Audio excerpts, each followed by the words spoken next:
Well, good evening, good afternoon, good morning, whatever part of the country you are in. I am Dr. Jacqueline King, as you know, the CEO and founder of Black Women Empowered. And as I always say, we bring exciting people doing exciting things. And today will definitely not disappoint you. I have the lovely Dr. Joan Samuels-Dennis, RN psychotherapist. Let me read her bio. It's like a book. So let me just get started. Dr. Jones Samuels-Dennis, Ph.D., is an award-winning speaker and authority on trauma recovery, reconciliation, and forgiveness. Joan has specialized in promoting the mental health and well-being of individuals, families, and communities for over a decade through her groundbreaking trauma recovery strategy, the forgiveness method. Her career as an individual, couple, and family psychotherapist has helped countless people heal from traumatic experiences, transform their physical and mental health, overcome relational challenges, and reclaim their lives. Her long and impactful career began at Ryerson University, Toronto, where her passion for helping others led her to become a registered nurse soon after she earned her master's degree in community health nursing from, now how do you pronounce that? Duville College. Duville, okay, University in New York. Yes. She completed her PhD in nursing and mental health promotion at Western University in London, Ontario. In 2016, she founded Becoming Inc., an organization dedicated to tackling the effects of current and historical traumas on the mental health of African diaspora and other oppressed people across the globe. She's also the founder of Village of Peace. This independent, not for profit organization promotes the mental health and well being of people of African descent with services that create gathering spaces, design trauma informed anti racism curricula, certified trauma recovery specialists, and support the success of Black entrepreneurs. Oh man, I had to stop there because that just whew, that They gave I you had to the stop. long bio. It's a long one, but I had to stop there because oh man. So let me just start by the beginning. Yeah. Did you always know that this was what you wanted to do? Absolutely not. I started off working as a public health nurse, and that's when I discovered my really true love for mental health and mental health promotion. Then I was working with single mothers who were on social assistance, and I was there to support them in understanding what their issues are, connecting them with resources. I suppose all of that is still related to what I do today. But that was the beginning. I listened to these women's stories. I listened to the traumatic life experiences that they had had. And I realized how good I was as a nurse at listening, and how helpful listening is to the healing journey and the healing process. So I listened. I went on. I did my master's degree. I listened to the types of traumas that they had experienced. And then I thought, well, I can't just spend all day listening. I have to do something about this. I have to have an intervention that would help these people do something about these experiences that they've had. So I went on to do my PhD, and my single desire was this: to develop an intervention that would end post-traumatic stress disorder, end depression, and anxiety, all of these issues these women were facing. And then I even expanded it to men. I didn't discover the intervention then. It would be years later that I would discover this forgiveness process. And then it would be 7 years later that Holy Spirit would take me through a process of dissecting it, understanding it, seeing that healing is the first part of our journey, and that becoming that transformed, beautiful version of ourselves is the next part and the longest part of our stage. But once we move through that, we have this wonderful purpose that's before me. Or before us. So, the thing that you've just read is kind of like the destination. I feel like I'm really just beginning with the Village of Peace and what that all entails.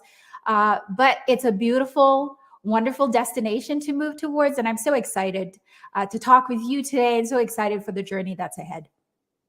It's amazing. And uh, God doesn't make any mistakes. I just have to put that out there, None. because with us just launching our new network for Black and Brown women and entrepreneurs, Yes. what you do is so important, because as a woman who spent almost 27 years in corporate America working with Caucasian, mostly men engineers, I mean, it was nothing but the grace of God that allowed me to get through that. Because you already know I experienced trauma at its Of course. highest level. Of course. Of course. Always being the only Black woman in the meetings, the racial slurs. I mean, I was back in the 80s and Yep. 70s, so Yep. it wasn't even, there was no protection. And I'm in management. There's no Yep. protection. I just had to deal with it Yep. the best I could. So what you do is so important. It's even more important now, since the era of past Donald Trump, and then George Floyd, Yep. and the mothers that are experiencing trauma, dealing with the beatings and killings of their children, their daughters, their sons. I mean, it goes on and on and On on. and on and on. Yeah. And not even mention uh, the pandemic. Yeah. So, I mean, I could just keep going. So I know that, we're supposed to be on the other side of the pandemic, but I think that Black and Brown women have suffered the most. Talk about that. We have suffered the most. I think the thing though that delights me about where we are right now is we're at such a deep, if you had to kind of say, in the well or in the hole, we're in the hole right now. But what I'm excited about is coming out of it, because you have to recognize that the contributing factors to being in the hole are historical, right? And that it is related to racism. It is related to the structures that we've developed in this society. But the thing that's exciting about it is when you're in the hole, nobody wants to stay stuck forever in a hole. And so what they then begin to do is begin to search for, what's my answer? What is this thing that I need to do in order to finally overcome this? I know there were like so many forgivenesses that I myself had to do, because this is how I keep myself healthy on a daily basis. I assess myself every morning. Is there something to forgive? I assess myself every morning. Is there a goal that I need to set? And do I actually believe that I can achieve that? Is there a belief that's going to help, that's going to hinder me? Do I believe that I'm it already, right? Like the future already is. So do I actually believe that? And if there's something blocking me from believing that, then how do I unblock it? So I have to practice that. I had to do the forgiveness for George Floyd.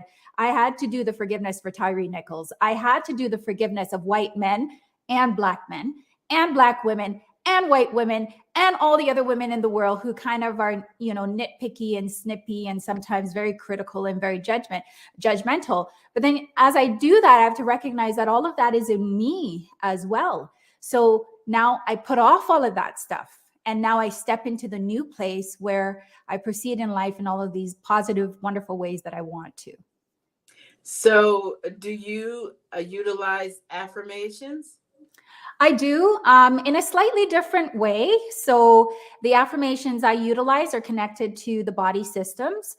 So we have 12 major organs, and there are affirmations that are connected with those.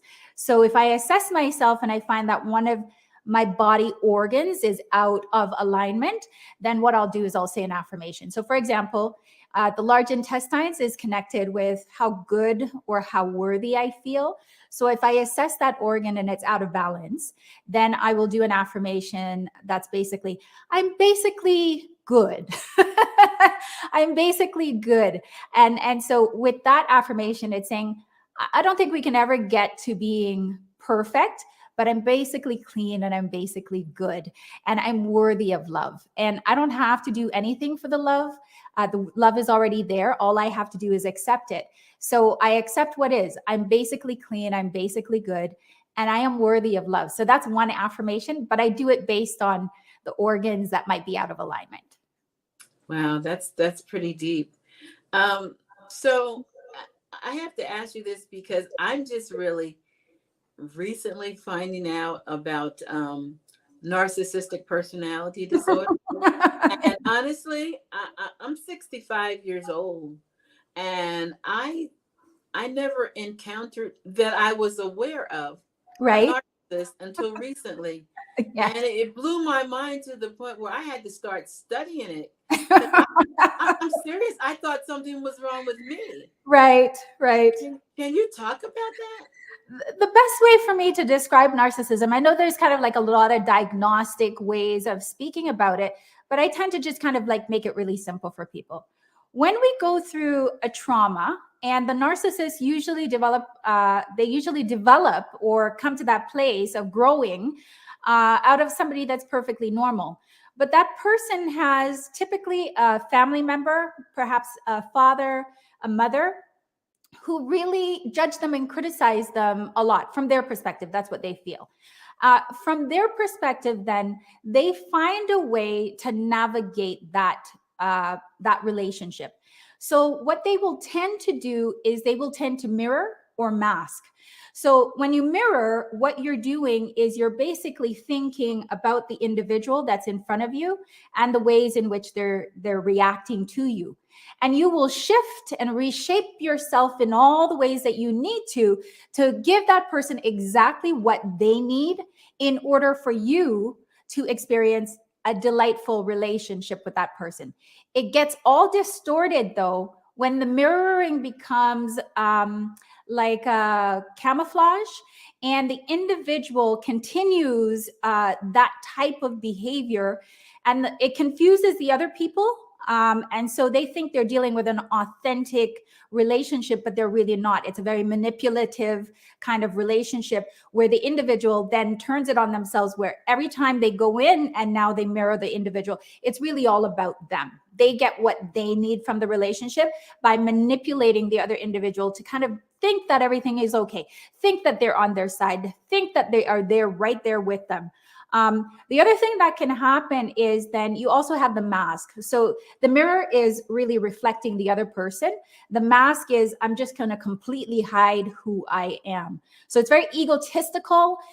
When you hide yourself and then other people can't find that, it gives you almost like a rise, like I am powerful because I can manipulate and almost let this person You believe are so I'm on being point. true. I'm sorry I had to say Yeah, it. go ahead. Go ahead. No, I just had to say you're so on point. Keep going. Yeah. So once the mask is there, you're thinking you know this person, but really you don't know this individual at all. It's not a real authentic person. It's a personality that's been made up. But the truth is, it started as a coping mechanism to trauma. And if the Mm. person goes back and then begins to look at the traumatic moment that caused them to do that, they can then take the mask away. They can then take away what we call subpersonality, partial personalities, and some of these other processes that show up just because you're trying really to kind of survive, but this is how you do it. And we all survive in different ways. So what I say is, don't necessarily judge it. Just begin to notice how a person shows up in your life is completely inauthentic and you don't know it. And how you can't necessarily discern it because somehow you haven't had your antennas up.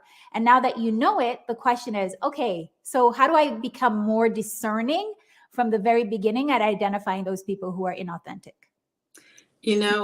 I recently interviewed a young man. He's in his 30s, and he is, I don't know if you saw it, but he's on TikTok. He has a 1.4 million followers. Wow. He Yes. is a confirmed narcissist.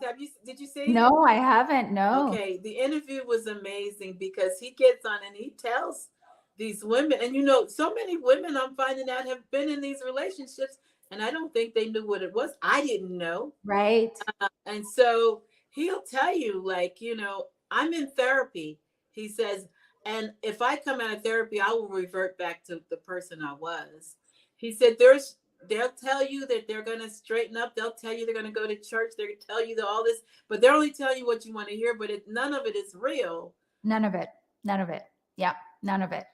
And so he can come out of it, but he has to make the decision, right? It's a very strong, almost possessive, spiritual possessive kind of thing, where it just consumes the individual. And until they have a really, really strong motivation to come out of it, they don't. But it's probably one of the hardest to come out of. It's almost like they don't control it anymore. It controls them. So he's married and he Yes. has kids. Are most narcissists like really highly intellectual? Because that's what I have found. Why is that? I think they are supposed to be great people. They actually lead a lot of powerful organizations. And Elon Musk. right? And I think in a lot of ways, when you are congenial, let's put it that way, when you are the person who has charisma, when you attract a lot of people, I think part of the draw is they see a part of themselves in you, so they are attracted to you. So what do you do with that? Well, you just continue being you. That's why they were attracted to you in the first place. But the narcissist sees that as they have to then do something rather than just be themselves. And then because they've never really been themselves, then they create these multiple personalities that they'll be one thing to you, Dr. Jackie, and then they'll be one thing to me because they just want to connect. But the connection is false. And that's the thing about it. But they're brilliant. They can be very abusive. Very. That comes from childhood trauma or some type of trauma? Whether it's from the trauma itself or whether they then develop an inclination for control. And that's where abuse comes from. It's that inclination for choice, control, and power. Those three things. So if they're in a relationship where they feel their power is threatened, or their choices are threatened, or they feel that their control is threatened, then they will take yours. It's kind of like, how much peace can you take from a person so that you have peace? That's literally how it is. So it becomes warlike, and then they can become quite abusive. Oh my goodness! I didn't really plan on going in this direction, but this is so exciting because yes, I am finding out so many women are stuck in these domestic violence situations, and the person that they're with tends to be narcissistic. Yeah. And it's up to the women then to make a decision, right? So that's really the challenge. Is we're always asking other people to change. As women, we will give them this many chances. Well, maybe they'll show up this time. Maybe they'll show up the next time. Well, maybe it'll be the next time. So there's kind of like, with the narcissist, they show up like as your dream guy. They show up right away. Like, you always want people to show up like just in that picture perfect space. They show up that way. And then when you see the true them, you're like, well, no, this isn't the true them. The true them that I saw was the person that I saw at the beginning. So the hope then becomes, well, let me give him a chance to show up again. Another. And there you are 10 years later, still being beaten by this person, still being, downtrodden emotionally by this person, still being controlled by this individual, hoping still that the first person you met actually shows up again. But that was a false person that you met. And that's where most women go wrong. It's the person that's in front of you right now. That's the real person. And if that's the person you need to run from, if that's the person you need to get away from them as quickly as you can. Don't make any excuses. Don't be like, oh, I'm a Christian, and Christian women are supposed to like just take it and take it. No, that's not what God demands. God demands that you love yourself and then you love others. So if you're staying in an abusive relationship, you've got a distorted view of Christianity. So you need to check yourself, and then you need to exit that kind of relationship. Okay, so I know that they can turn it on and off. Yes. Like a water faucet. I've seen it firsthand myself.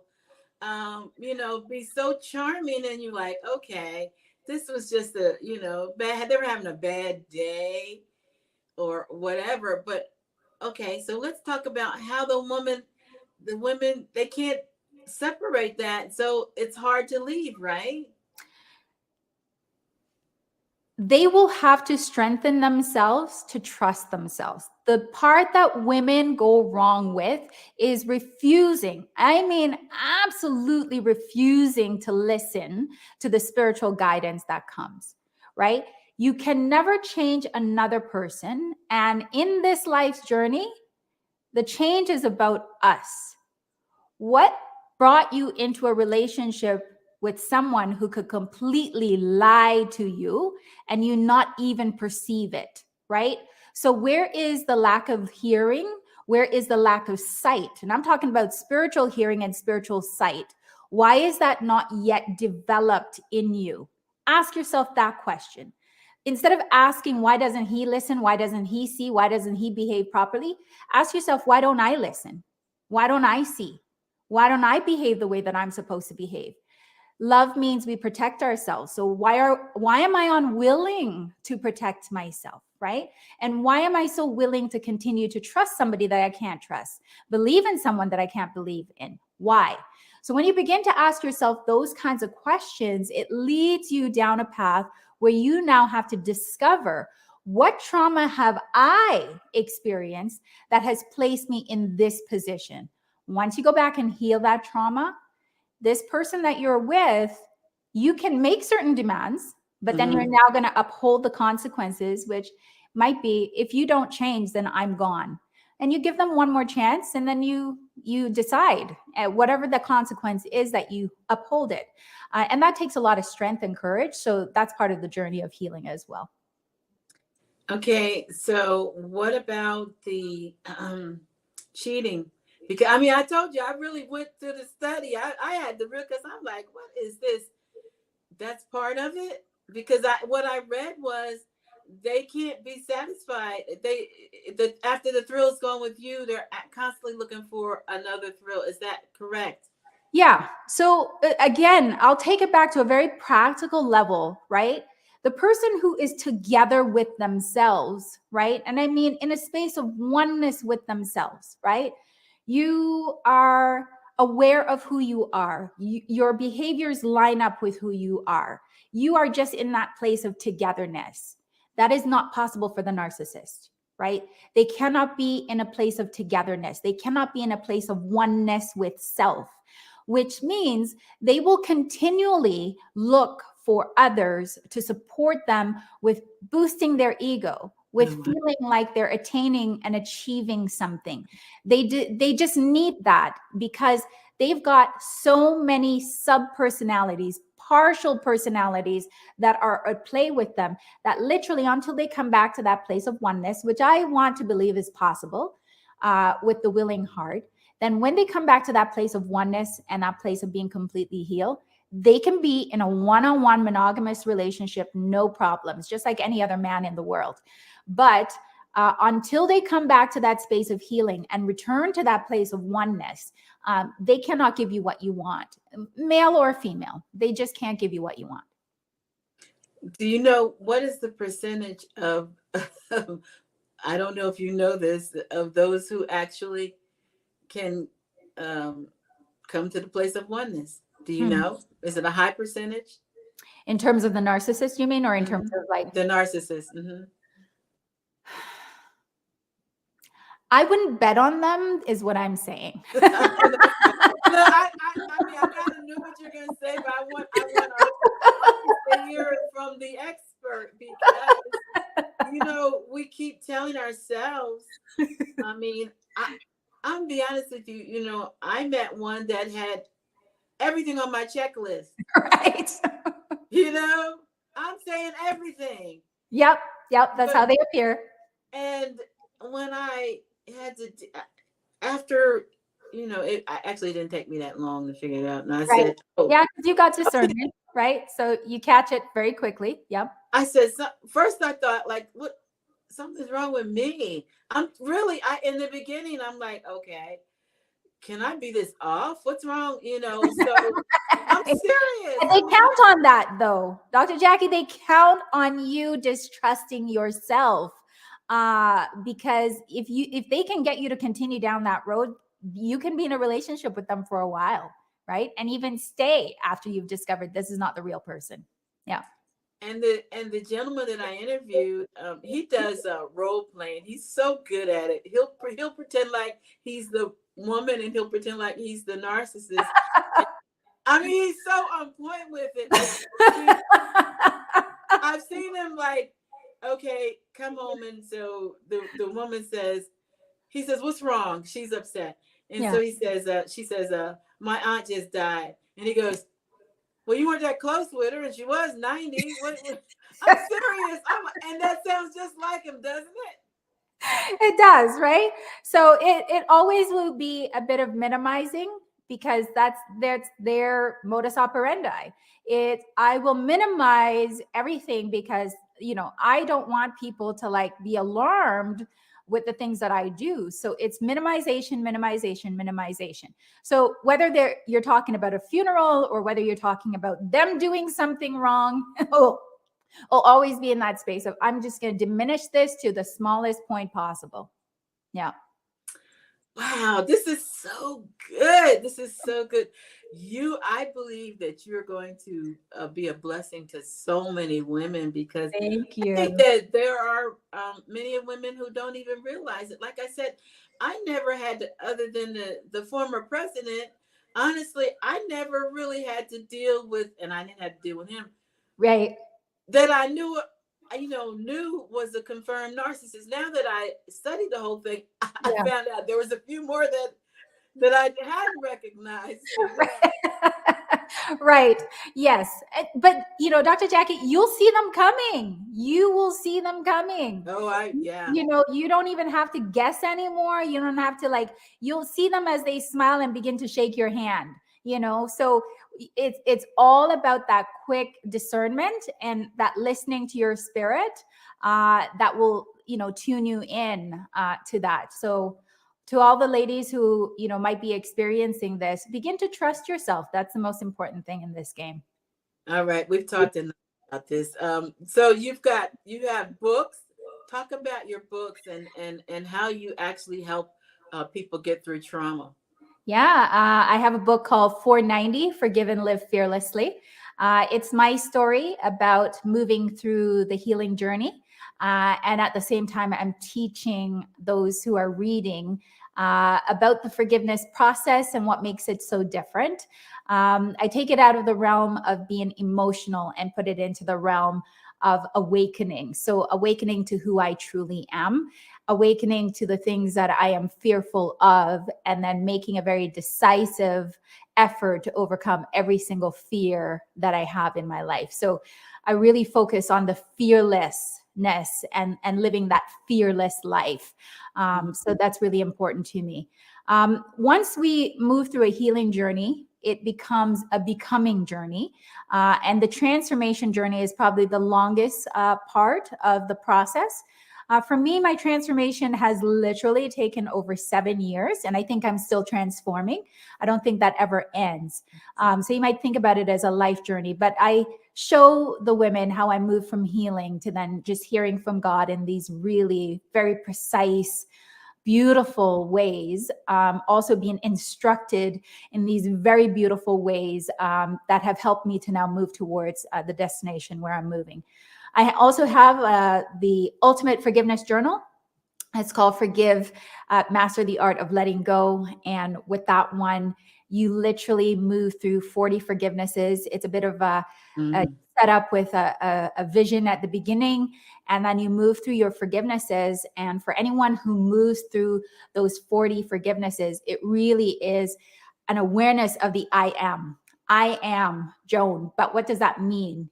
So there's this awareness of coming to an understanding of who you are divinely, and then who you are as a professional, who you are in this world, what place, what position are you in, and are you going to play it effectively? So that's what that journal will help women do. There's another book, it's called Becoming, The Journey to Love. And that one was a series of different women, about 20 women telling their stories of trauma, its resolution, and then coming into that space where they could basically give their living testimony to others in the world.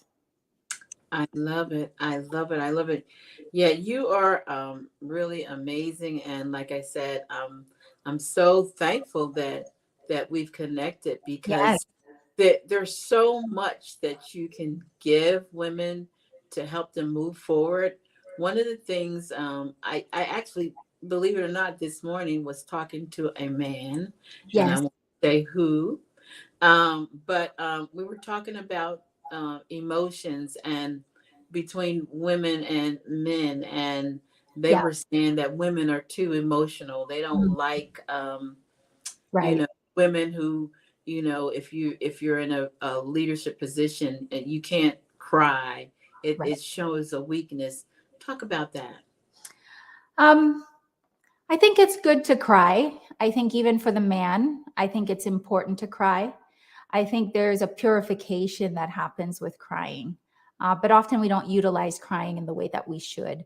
So oftentimes we do get very emotional. And what I'll say about trauma, if I can define trauma for your audience, is that a trauma is not so much about the intensity of the event, but it is about the response to the event. And when you have that response, there's going to be a bodily response, there's going to be an emotional response or a mind or thought response, and then there's going to be a spiritual response. That idea of either you're in a state of love or you're in a state of fear, and you can't be in both at the same time. It doesn't transition that way. So when you have that response, usually you feel like you're being punished, you feel overwhelmed, you feel like there's a sense of panic, and then you feel as though you're being punished, right? So it's in that realm, there's a wide array of things that can be seen as traumatic in our lives.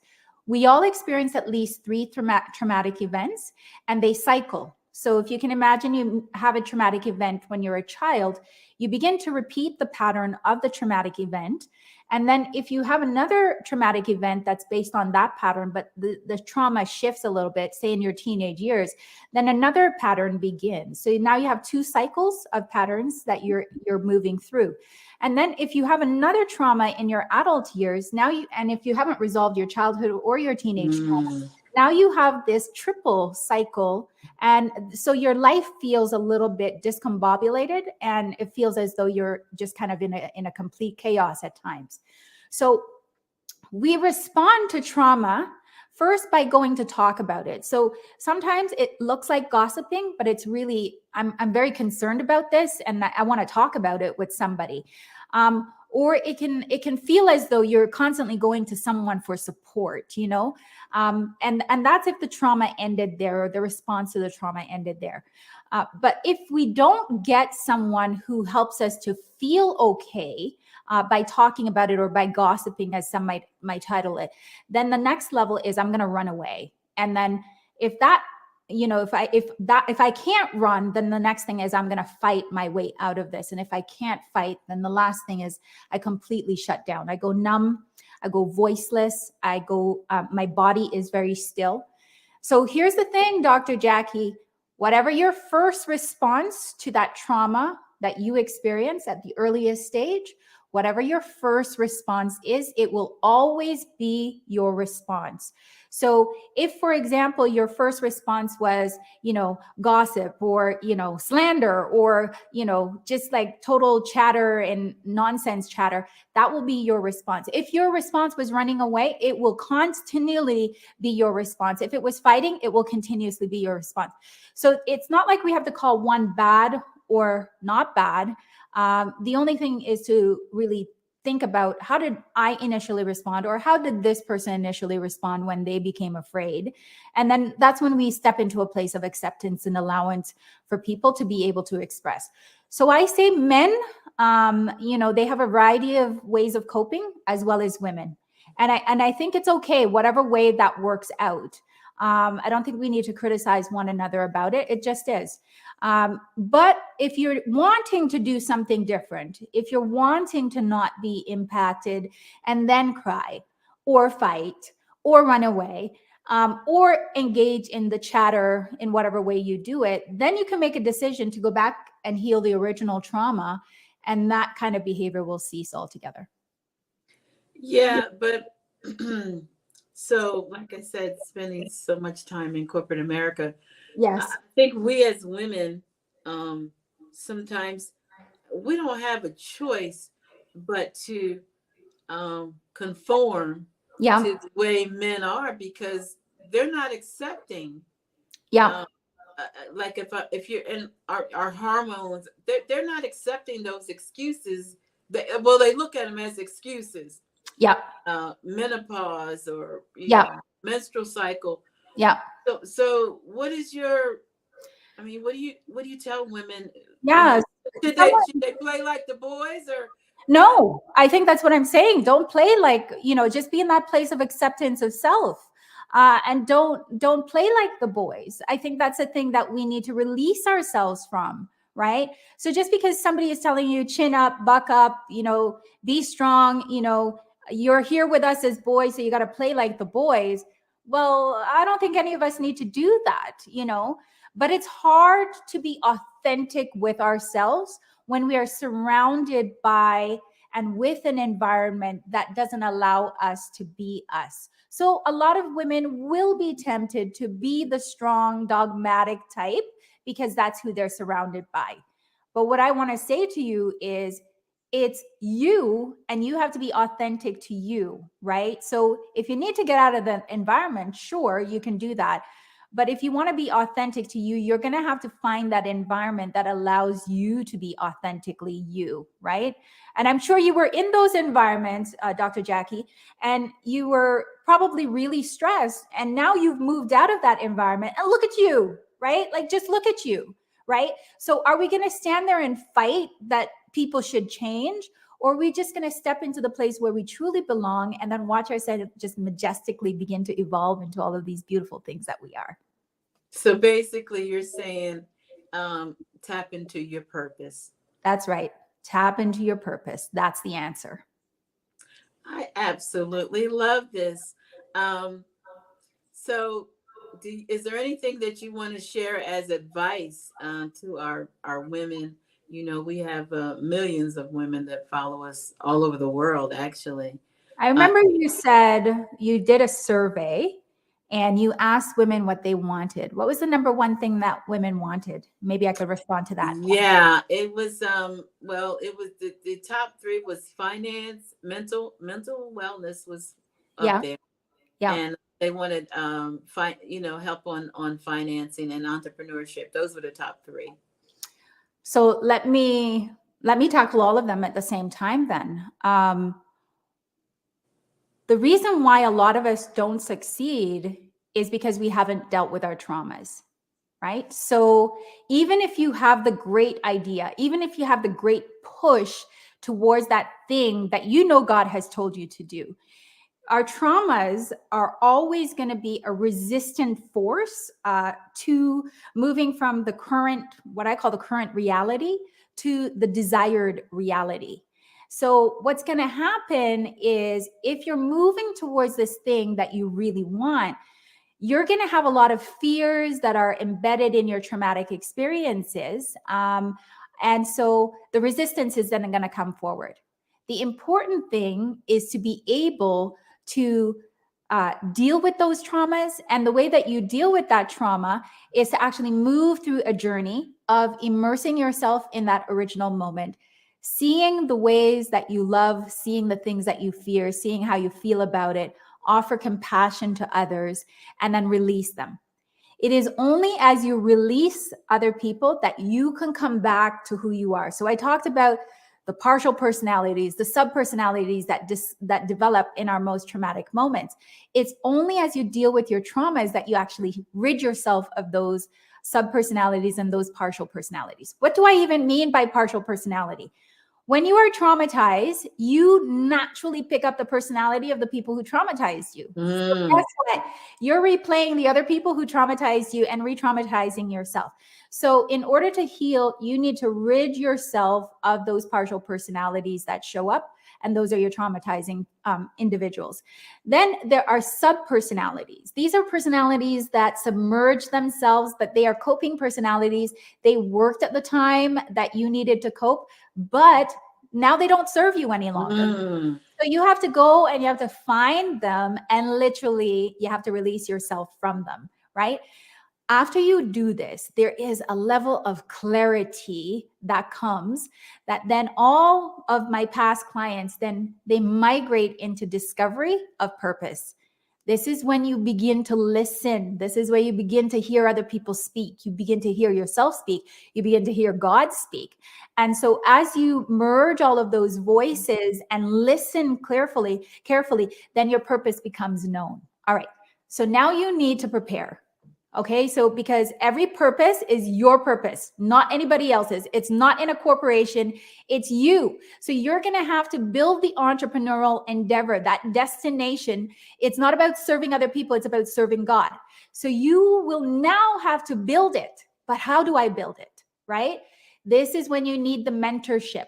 This is when you need a team around you that is absolutely forceful. They've already done it.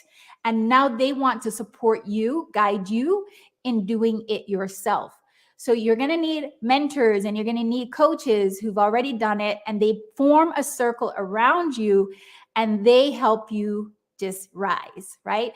And this is how we do it. This is really the nature of how we succeed and how we live by our divine purpose. You can make money living by your purpose. Don't ever let anyone talk you out of that particular belief. No matter what it is, God has set it in your mind, and now it's time just for you to do it, but you always need a little bit of help. I love that. I keep saying I'm gonna let you go wrap up, but there's one thing that came to my mind. Hoarders. Hoarders.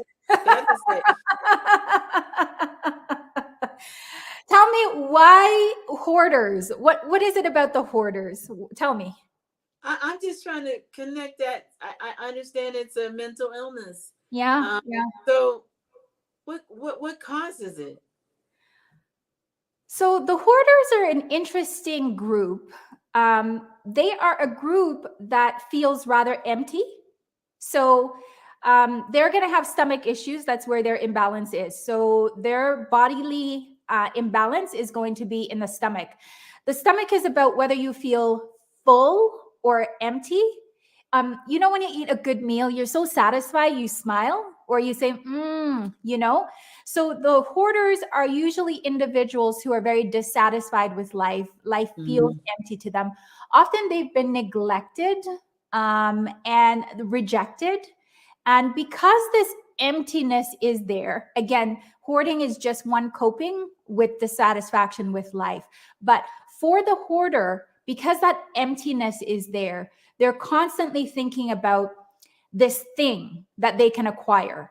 And then they don't want to let go of it until they feel the fullness of it. So they never let it go, because we don't get fulfillment from external things. We don't get fulfillment we might get it from relationship with other people, but for the most part, the fulfillment has to come from us loving ourselves.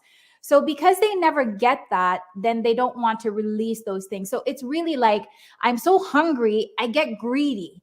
And so like I pull it all in, and then like I wrap my arms around it. I'm like, I'm never letting you go, because until I feel fulfilled, right?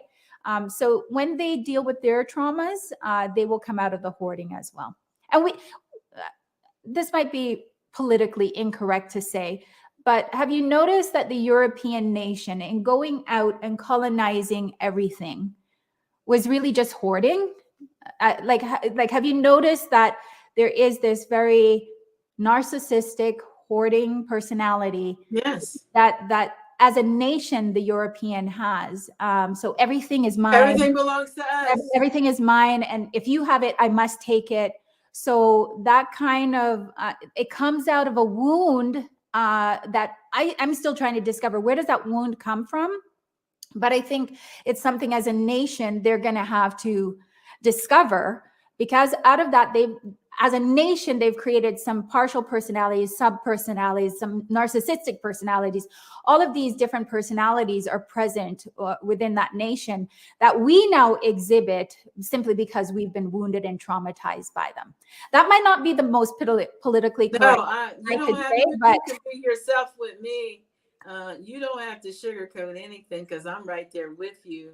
And so, speaking on the not politically correct piece, here's one of the things that they've done is they've created a group of, I'll say, many monsters. yeah, Who feel like you don't deserve this. You yeah, don't belong. You can't. This is all ours. We had yeah, it first, and you know, yeah. that's what's been created. Yeah. And so many parts of that are, if you look in what we call the Diagnostic and Statistical Manual for mental disorders, you'll see the listing of every kind of coping with trauma that there is. And you'll also see, like, as a nation, a human nation, that we've got all of those disorders, but it's because of the trauma.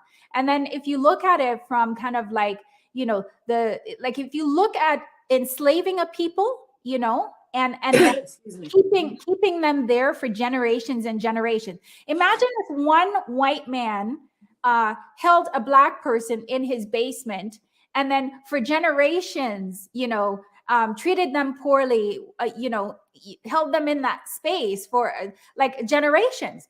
And then finally, when they're free, he goes after them and he, beats them down in whatever way. And then he limits their job and all of that stuff. Like, you go, what kind of psychopathic maniac is that? Right? Yep. Now, when it's an individual person, we'll call them every kind of name that, we need to give them. And we'll even put them in jail. But when you think about the European nation and what it has done to us, it's been exactly that. But now all of the bizarre psychopathic, sociopathic, narcissistic behavior has been normalized, and we accept it as just the normal. And so it's time for us to rise out of that acceptance and to say, no, that is not normal behavior, and I refuse to participate in it anymore. And I refuse to let you think that you have the higher ground in terms of human behavior. And instead, I tell you, your behavior is psychopathic and sociopathic and narcissistic and all of these other things, by the way, that you've created in this DSM manual. I love it. Not politically correct. Oh, no. You are so on point, girl. You're my sister from another mother. I feel it. But that's why a lot of people don't like Black women empowered. And I'm just gonna be real with you. I've had white women come to me. Actually, one particular told me that I was racist. She was gonna report me to the. She said if she did white women empowered, I would report her to the NAACP. She said she was gonna report me. This is true. She wrote this on Facebook. She said she was reporting me to NBC, CBS, ABC, and all that. And so, you know what I said? I said, it's interesting. Here's the deal. If you started White Women Empowered, I wouldn't even be on your page. So it wouldn't even matter to me what you did. That's number one. I said, and besides that, if you took the time to actually read, you would see that we empower all women. Black Women Empowered is the name. A Black woman started the organization. The majority of the people that follow us are Black women, but we don't exclude you because you're not Black. Right. We don't do that. And I said, and furthermore, I hope you do report me to all of them. I said, that'd be good publicity for me. A wonderful response. Absolutely. It's amazing how we're not allowed to have our own space, how we're not allowed to gather, right? And that has been a tremendous way in which we've been defeated in the past, is that we give in when we want to gather and empower ourselves. We give in when others, to all others, right? all other. Especially when they start to criticize. Yes, especially. So good for you. I love it. Well, I actually had a sister say to me that she could no longer support us because she couldn't she couldn't continue insulting her white sisters. Wow. She wanted me to change the name to All Women Empowered. Right. Yeah. I never really shared this. Yeah. This Yeah. is so interesting. But you know what I told her? I said, absolutely not. Yeah. Good This for you. is the vision God gave me. Good for you. Now, if it's insulting you, feel free to go. Yeah. But Yeah. I guess I can assure you that the name won't change. And, what do you say to that?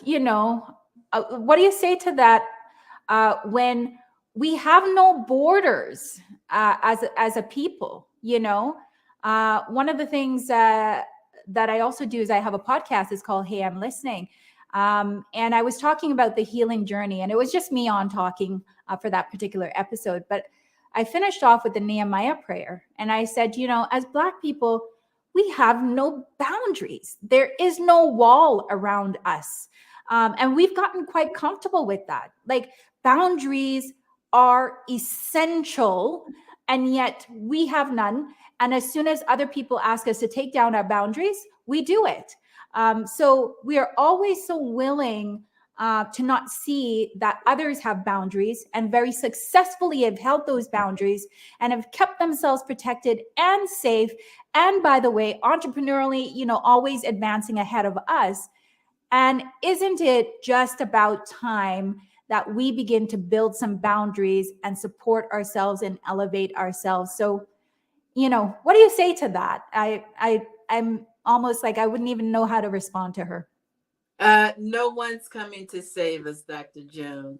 We have to be our own saviors. Yes. And so I commend people like you and others and all the men and women who have not been discouraged or dismayed or given up on whatever it is that they're trying to do because someone said that's not what you should do. It's not politically correct. You're going to tick off, another group or whatever. Yeah. I commend the people because that's who I am. Yeah. I'm not giving up until my last breath. I will be supporting Black and brown women. That's the vision God gave me. I'll be doing it, and I make no apologies for that. Excellence. It's that standard of excellence that I see in you, and the platform that you've raised up. And, the first step in excellence and moving towards that standard of excellence is obedience. And what I hear you saying is, God told me to do this, and I'm not going to mistake that for a man. And I'm just going to follow that through. I love it. Absolutely love it. Amen. This has been so much fun. Like I told you earlier, that this is only the beginning, because I know for a fact God has isolated me from, and this is the truth, from so many people. The people that he connects me with are really supposed to be connected with me, because I've been in isolation. I'm not talking about just now, all my life. Yeah. I've been in isolation. He would only let me connect with certain people. Mm. And you're one of those special people. So we're going to continue on this journey together. We're going to grow. We're going to work together. We're going to empower people to get through trauma and whatever else God sees fit in Love our it. connection. So I thank you so much. This has been great. Tell our listeners how they can get your books, how they can follow you, all of that. Thank you. It's been a pleasure to be with you, an absolute honor. And I too have been in that space of isolation. Sometimes it's a lonely road, but the right connections come along at the right time. So the precision and timing is here. Love it.